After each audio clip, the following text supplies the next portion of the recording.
esse processo. Então, quando a gente passa a se ver dentro desse processo, ser um atuante, ser um integrante, a gente consegue perceber melhor o que é uma rede e como a gente poderia trabalhar em rede. Então, a partir do momento que eu não me sinto atuante e ativa, eu não consigo ter esse entendimento, essa compreensão. E o curso, ele mostra muito isso. O próprio curso tem o nome, Processo de Formação à Ação. Então, ele mostra para você que o processo educativo, ele é processual, formador e ativo. Então, você precisa estar dentro desse parâmetro para que você possa realmente motivar e mudar o seu processo de trabalho. Até porque, a partir do momento que você é motivado a refletir o seu próprio processo de trabalho, né, você passa a se enxergar, coisas que praticamente eu acho que você vem de maneira mecânica.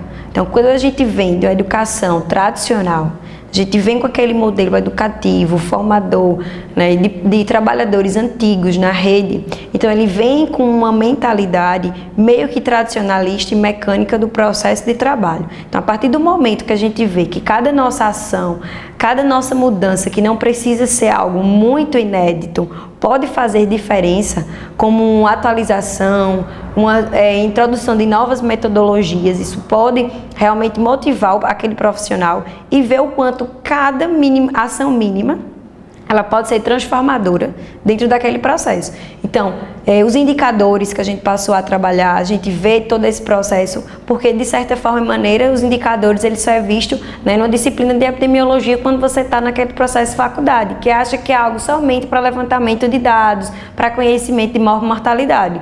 Onde, na verdade, quando dentro dos serviços a gente estabelece, planeja e implementa esses indicadores, de que modo esses indicadores podem nos mostrar avanços, melhorias e algumas correções de problemas identificados, a gente vê o quanto todos envolvidos nesse processo e nesse monitoramento, fazendo e construindo um painel de controle, a gente pode nos enxergar. Então, a gente vai ter aí, né, uma maneira de você fazer o levantamento de problemas e correções, bem como também ver suas próprias ações e ver o que está dando certo, ver o que pode melhorar. Então, dessa forma de reflexão, né, a gente realmente consegue modificar esse processo de trabalho, motivando esses profissionais que estão na ponta.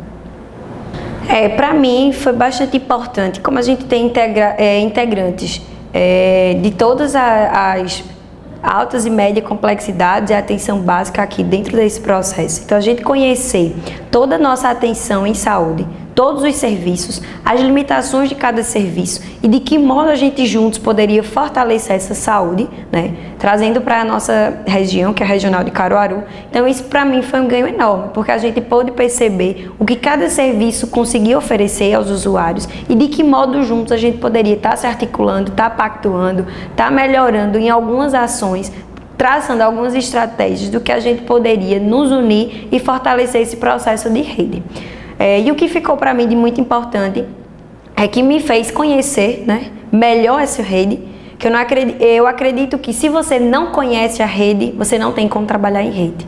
Então é necessário que você entenda todos os componentes da rede, quais as competências de cada componente, de que modo pode ser articulado cada componente, para que a gente possa ter realmente essa articulação, esse fortalecimento, de modo a que a gente possa visibilizar, né, as necessidades de usuários, a participação social e a gente possa trazer para essas pessoas, né, um atendimento, né, integral e holístico do ser, como coparticipante dessa ação conjunta e não apenas estar versados em gestores que decidem pelos usuários. E os usuários não são coparticipantes desse processo de planejamento e discussões. A partir do momento que eu formo uma pessoa crítico-reflexiva, ela vai conseguir perceber diversas nuances, ela vai olhar um ser, né, de forma holística e integral. Então, eu, a partir do momento que estou lá promovendo uma assistência a um paciente, eu vou tentar, por meio, né, de uma anamnese, levantar o histórico familiar e ver o quanto o histórico, a bagagem que ele traz, pode ser fator predisponente para o que ele está tendo ali, apresentando como uma doença ou como um sintoma agudo, ou se aquilo vai se repercutir em outras situações. Então, a partir do momento que eu vejo isso, eu passo a ver como esse usuário é o trabalho dele, né, como é a vivência dele em sociedade. E dessa maneira, eu posso prover uma assistência de modo a resolver o problema e não apenas diminuir um sintoma agudo que ele apresenta naquele momento. E dessa forma, essa maneira simples da gente ter uma escuta qualificada, um atendimento humanizado, um atendimento especializado nessa questão de respeitar os direitos humanos e sociais daquele usuário, se colocar no lugar do outro, então a gente percebe o quanto a gente pode melhorar nesse processo de saúde. Não adianta você ter cursos, especializações, você buscar esse processo e não colocar em prática, né, uma escuta qualificada voltada à necessidade do usuário. Então, a partir desse processo de você enxergar o outro, né, como você estivesse ali naquela situação, acho que a gente consegue mudar muitos processos de trabalho que são voltados apenas em medicalizações, e sim nas necessidades de cada indivíduo que constrói aquela região.